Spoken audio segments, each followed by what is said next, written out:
Bonjour à tous, nous sommes aujourd'hui avec Raphaël Glucksmann. Bonjour Raphaël Glucksmann. Bonjour. Vous êtes aujourd'hui à la Fnac Bellecour à Lyon pour dédicacer votre livre Notre France, dire et aimer ce que nous sommes. Un ouvrage où vous proposez un récit historique, face au récit historique réactionnaire, à un autre récit, un récit progressiste qu'on pourrait appeler.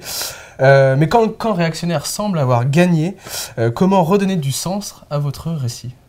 C'est justement en le disant à nouveau, c'est-à-dire que pourquoi est-ce que le récit réactionnaire a gagné? Pourquoi est-ce qu'on vit dans le mythe du c'était mieux avant? Pourquoi est-ce qu'on a l'impression que la France est cette identité rabougrie, recroquevillée sur elle-même? Précisément parce que le camp d'en face, les gens qui croient dans le progrès, dans l'humanisme, dans l'ouverture sur l'autre et sur le monde, eh bien ont cessé de dire la France, ont cessé de dire ce que signifie être français d'un point de vue cosmopolite, d'un point de vue ouvert sur l'Europe et sur le monde. Et c'est là, en fait, ce que se joue la bataille culturelle actuelle. C'est ne laissons pas la nation, son histoire, notre héritage commun, dans les mains des Zemmour, des Buisson, des De Villiers. Nous avons aussi quelque chose à dire sur la France et sur bien son histoire et dans ce dans quoi nous nous inscrivons tous. Comment faire pour que ce récit devienne désormais un espace commun de discussion, là où pour le moment l'espace commun est seulement réactionnaire? Alors vous avez dit il faut le dire, mais maintenant quelles sont les armes que vous pouvez utiliser pour le faire? Déjà, il faut oser avoir une vision globale de la France et de l'Europe, ce que les progressistes ne font plus. C'est-à-dire que les intellectuels progressistes se sont tous spécialisés dans un domaine extrêmement précis sans jamais oser faire ce que font les réactionnaires, ce que fait Éric Zemmour, ce que fait Philippe de Villiers, ce que fait Patrick Buisson, c'est-à-dire exposer une vision générale. Quoi. Oui, mais c'est extrêmement important parce que dans une période de crise, les gens ont besoin d'idées, les gens ont besoin de vision, les gens ont besoin de clés de compréhension. Et si les seuls qui les fournissent sont des gens qui veulent pousser au repli et au rejet de l'autre, eh bien, ce sont eux qui vont l'emporter dans le débat culturel. Et donc, il faut oser affronter ces gens-là sur leur propre terrain, sur le terrain qu'ils revendiquent et qu'on les a laissés accaparer, finalement. Ouais, qu'on les a laissés accaparer.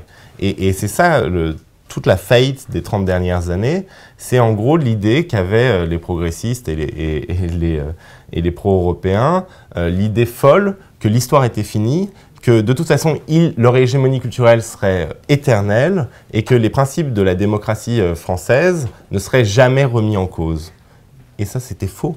C'était faux, on s'en rend compte à chaque instant de notre vie. C'était faux, il n'y aura pas la paix éternelle, il n'y aura pas la croissance éternelle et la démocratie restera toujours un combat.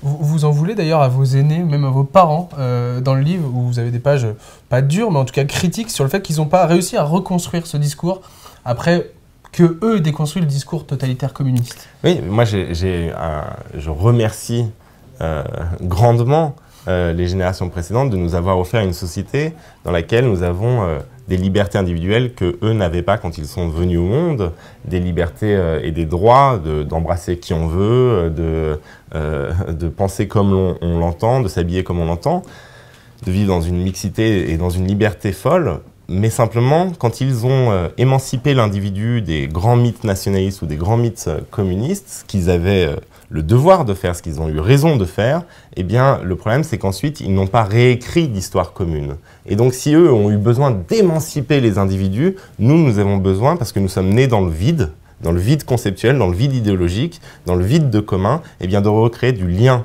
entre les individus et un horizon collectif, d'être capable de dégager un horizon collectif, ce que eux n'ont pas réussi à faire. Nous, je me suis mis dans votre génération.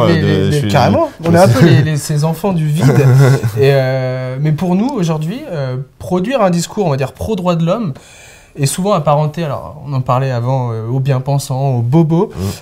Comment ça se fait que ces discours-là sont devenus des insultes pour certains? Mais droit de l'homme, aujourd'hui, ça se dit droit de l'homiste. C'est devenu une insulte au pays des droits de l'homme, ce qui illustre le retournement de l'atmosphère culturelle et du rapport de force idéologique dans notre pays.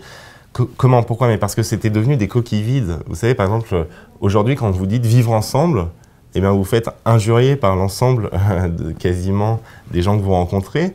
Pourquoi? Parce que pendant très longtemps, on a scandé ça, vivre ensemble, vivre ensemble, vivre ensemble, alors même qu'on vivait séparés et qu'il y avait une myriade de problèmes que nous ne voulions pas voir. Donc nous avons laissé nos concepts, nos principes, nos mots se vider de toute substance et la gauche, en gros, a cru eh bien qu'un récit commun pouvait se limiter à des concerts de hip-hop tous les 4 ans et à des petites mains jaunes. Non, ça ne marche pas comme ça. Il faut retrouver la radicalité de la substance de ces termes. Et c'est ce que j'essaye de faire en revisitant la manière dont ils ont émergé dans notre histoire. Merci Raphaël Glucksmann. On arrive au bout de cet entretien, mais on continue ensuite sur YouTube. Donc restez bien avec nous pour la suite de cet entretien. Et on remercie les téléspectateurs de TLM. Bonne journée. On est encore ensemble. Donc vous parlez de la radicalité justement de ces termes, de ces coquilles qui sont devenues vides. C'est quoi les combats qu'il va falloir mener pour retrouver cette radicalité justement?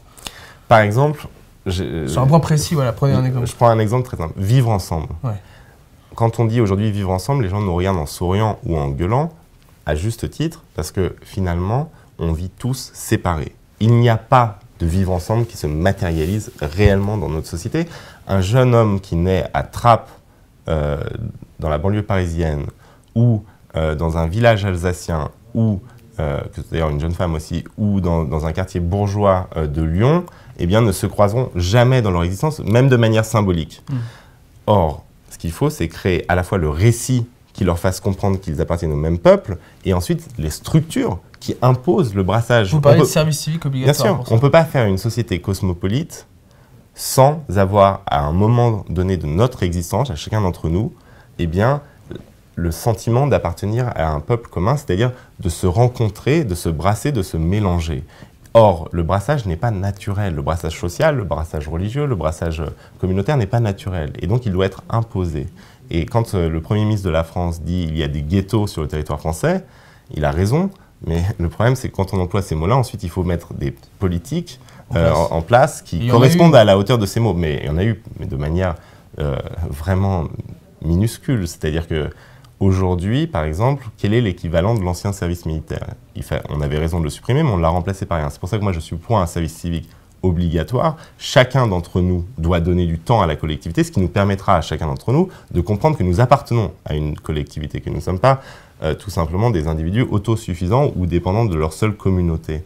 Et c'est la différence, par exemple, que moi je fais entre d'un côté le multiculturalisme, qui est une pensée qui se contente de célébrer le fait qu'il y ait différentes cultures, différentes religions, différentes communautés sur un même territoire, et le cosmopolitisme, qui célèbre cela comme une richesse potentielle, mais qui cherche à transcender ces différences pour faire peuple, pour avoir un peuple en commun, une nation commune, une république commune, et donc des principes communs. Autre question sur le progressisme. On est dans un monde globalisé où le sentiment d'accélération du quotidien est palpable. Est-ce qu'il faut, pardon, dans le discours sur le progrès, justement, redéfinir le discours lui-même? Est-ce que ce discours ne doit pas, aujourd'hui, comporter ses propres limites, avoir un discours sur les propres limites du progrès, finalement, pour avancer? Bien sûr, non, mais si le progressisme, c'est l'illusion de la croissance éternelle et du fait que nous pouvons, on voit que dans un monde fini, quoi, c'est ça. Bien sûr, nous sommes dans un monde fini et le progressisme, il va falloir l'adapter au fait que ce monde nous apparaît comme de plus en plus fini. C'est-à-dire que comme ayant une fin possible, proche. Et c'est tout ce que permet la réflexion écologique. C'est-à-dire que nous avons un monde fini et pourtant, l'avenir n'est pas nécessairement catastrophique, à condition qu'on prenne en considération le fait qu'il y a quelque chose de plus que simplement l'homo economicus et la satisfaction de nos désirs et de nos besoins personnels. Qu'il y a donc un commun à prendre en compte, parce que sinon ce commun va nous tomber sur la tête. Et c'est comme ça que la redéfinition du progressisme doit avoir lieu, c'est-à-dire en intégrant le fait que le progressisme doit se concevoir dans un monde qui n'est pas étendable à l'infini. C'est un discours qui est assez peu entendu pour le moment, ou en tout cas pas trop pris en compte.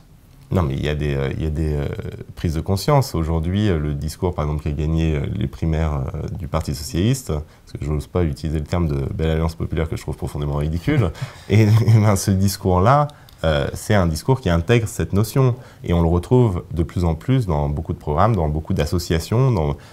Mais tout le problème, c'est qu'aujourd'hui, il y a une myriade d'initiatives qui prennent cela en compte. Il n'y a jamais eu autant de gens qui sont investis dans l'économie sociale et solidaire. Il n'y a jamais eu autant de gens qui sont investis dans l'écologie. Il n'y a jamais eu autant de Français qui sont investis dans des associations en général.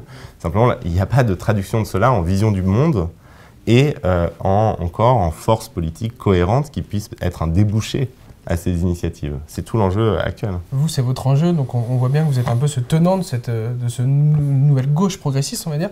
On en parlait avant, est-ce que vous vous sentez pas un peu seul dans ce combat aujourd'hui? Mais c'est pas une question d'être seul. Je pense qu'on est des milliers et des dans milliers. Votre génération. Non, mais on est des milliers et des milliers à se sentir seul. Donc la question maintenant, pourquoi est-ce qu'on... Alors Spartacus, finalement. Non, mais alors qu'on est plein à se sentir seul, pourquoi est-ce que finalement cette myriade de solitude ne déboucherait pas sur un élan collectif commun? Il faut créer ce commun, du coup. Bien sûr. Il va falloir, je pense, dans les mois et les années qui viennent, qu'il y ait un mouvement collectif de gens qui s'accordent sur cette vision-là du monde et sur le fait surtout que nous ne pouvons pas regarder sans combattre l'ensemble de nos démocraties européennes sombrer dans le Trumpisme. Et donc il va falloir proposer autre chose que la simple défense d'un statu quo qui produit les victoires des Trump. Finalement, la France peut redevenir à l'avance sur le monde et reproposer un destin au monde. Mais moi je suis convaincu que rien n'est écrit. Simplement, la première chose qu'il faut comprendre, c'est que quand on dit rien n'est écrit, c'est-à-dire que le pire est possible. Et qu'on a mis beaucoup de temps à le comprendre. Moi, quand il y a 3 ans, j'ai écrit un livre où j'imaginais Marine Le Pen prendre le pouvoir, j'ai été traité de psychopathe. Aujourd'hui, plus personne ne dit que c'est impossible.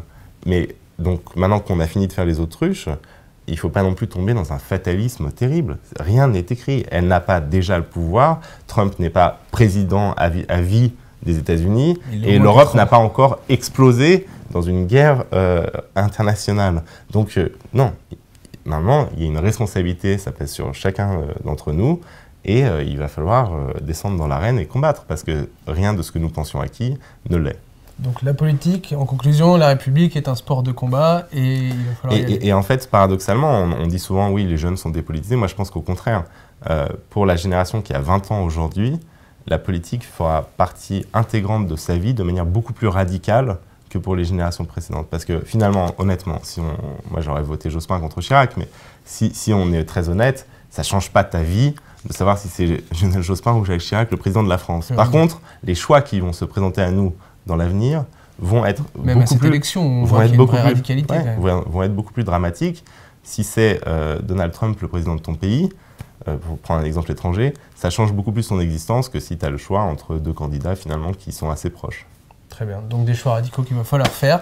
Et assumer. Et assumer. Merci Raphaël Glucksmann d'être venu dans l'autre direct. Merci à vous. Merci à vous de nous avoir suivis, merci à Élise qui était à la technique aujourd'hui et on se retrouve demain pour une nouvelle émission.